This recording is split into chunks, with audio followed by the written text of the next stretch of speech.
Hello there, Daniel from Resurrection Hot Rods. Starting a brand new channel here.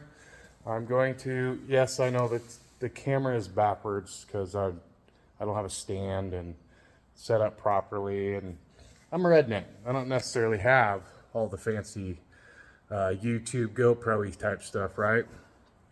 I'm go amateur. Go amateur. So I'm just kind of giving a rundown. 67 Nova Pro Street Project, Dynacorp junk, all brand new body. We're going to be cutting that to pieces on this channel and showing you how to fix some AMD products. We're going to do a little walk around here. So just a little heads up. The doors, the quarters, horrible fit. I've already cut the rockers out of this one, as you can tell down there. Oops, this way. They were welded in incorrectly. Different core support. We went through 3 of those for this thing. Junk. Here is the aftermarket on the bottom cowling, and here's 2 more OEM because they welded that panel in there that holds the windshield wipers in there crooked, so only half the hole showing. So when you go to put the windshield mechanism in there, the little spindle that sticks out to hold your windshield wiper is going to be hitting the cowl. It's half the hole. It's a nightmare. We got a brand new windshield. We're going to be putting it in there to see if the windshield frame's even square. Things like that. I mean, we're not going to get into all that right now. I'm just going to walk around and show you a few things and introduce myself a little bit more. This is going to be the main Jane for a little while. We bought that, pulled it out of a field. I just got it running yesterday. I stripped all the EPA stuff out of there. It's going to get a lift. The transmission is shot. It's only got reverse, and any forward gears grind. I tried adjusting the bands just to see if I can get it to move a little bit. But we can do reverse burnouts, guys. Reverse burnouts, not even the forward kind. It has what everybody would be dying for, the patina. I'm just going to go ahead and DA block it down, and I already OSFO'd it and treated it for rust last week. So here's the goal. When it quits raining, they're going to come pull the windows. I'm going to wire wheel the window jambs. I'll show you all that. And port 15 the window jambs. And then I'm going to sand them so we can seal them. I have the dash exploded.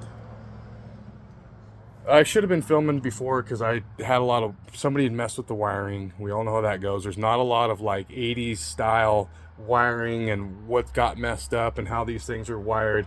I already put an ignition switch in there because it was busted.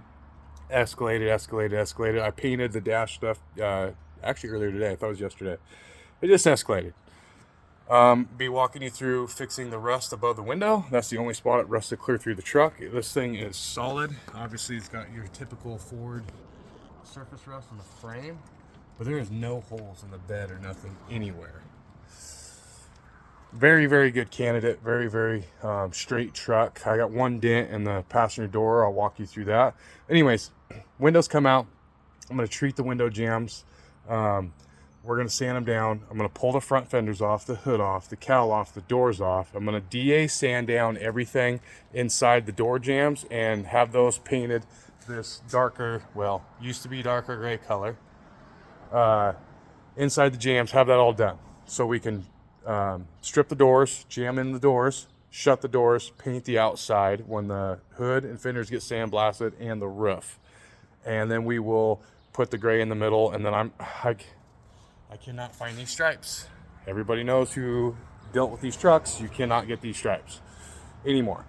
There is a company, Phoenix Graphics or something. They make a short box version. They said they've come out with so many different versions in Ford that they just kind of picked the most popular one. So there is not a long box version of that. And I don't feel like cutting the frame down and doing all that stuff. We will do exhaust. I'm going to put a 4-inch lift in it. We're going to get wheels and tires. So I'll do a lot of how-tos. You can leave in the comments if you need anything specifically on these, because there's a lot of stuff on the internet that I've tried finding out for these, because I am a Ford guy when I was a little kid, and now I work on everything. But there is a lot of things that are to these trucks, because these are a lot of your variants, and there's a lot of different options and things that I couldn't find on the internet. So we're going to go through that. We can do a little sheet metal on this bad boy. walk through that and how to do that properly. We can walk through fixing AMD products, because no, they are not just a bolt-on deal unless you really don't care. If you really don't care about your door gaps and the waviness and things like that, sure. But here in these storage units, there's a lot of high dollar cars, and people want to spend the good money to get the door jambs correct, get no waviness in any panels. We also, down the road, have my 65 El Camino. Yada! Rust free as well, which is rare in Washington State. And it actually came by the beach. I don't know if I'll walk clear out there or not, but we have a 72 Chevy project, a 67 Chevy project. That's a long box 3/4 ton right in there somewhere. I don't know if you can see it. Is a short box frame. So we're going to take that front clip and cab, put it on that short box frame. In between the buildings of this one, there's a short box in there that we just DP'd yesterday and stuck it outside.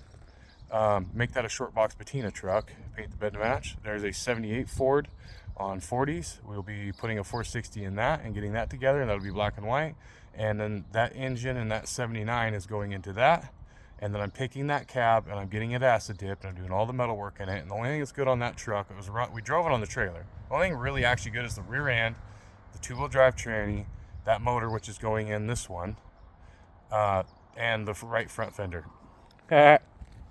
So I will be getting that cab from my short box 79 build. I don't know when I'll ever get to that. Depends on the demand.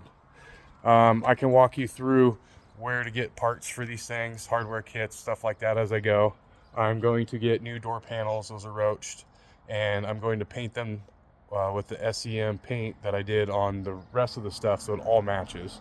Even though I'm buying those brand new, I'm a stickler. I can't have 40 different kinds of reds, so I'm gonna, realistically only the dash pad needed painted, but I couldn't match the paint exactly with the SEM, and I didn't want to just use any type of automotive paint, so I just went ahead and painted all the dash stuff. And then, believe it or not, this is a new learn for me. So these are the seats out of this. It's a 130,000 original miles. It rolled over once. I can tell by the pedals and the steering wheel and inside the engine and everything. See how sun faded that is? Did you know the paint for painting these dyes that? I mean, that might be a common thing people know about. Blew my mind. I just thought it's carpet, right? It's just gonna mat it all up and go hard and scratchy like Velcro. We'll see. Ta-da! Lots and lots of projects. Where am I at? Right there. And that one is the box for the 78. So we'll be going through that. I got some metal repairs to do on that. What else is missing?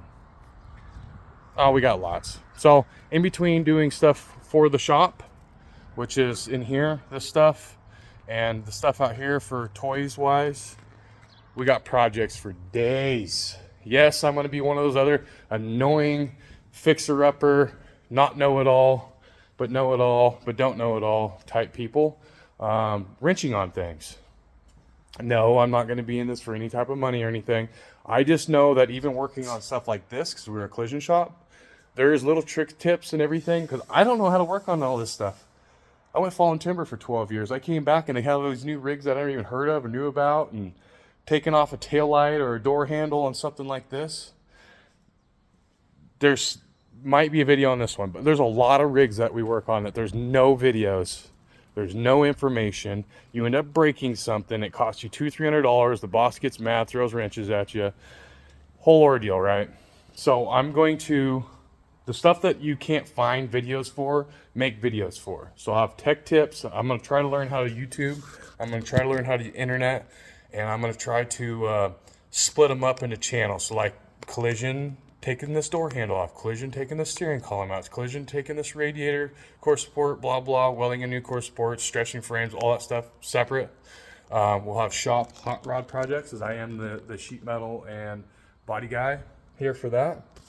And then on a separate thing, it will be pulling things out of fields, getting them running. Yes, I know we need more of those, right? I enjoy watching them.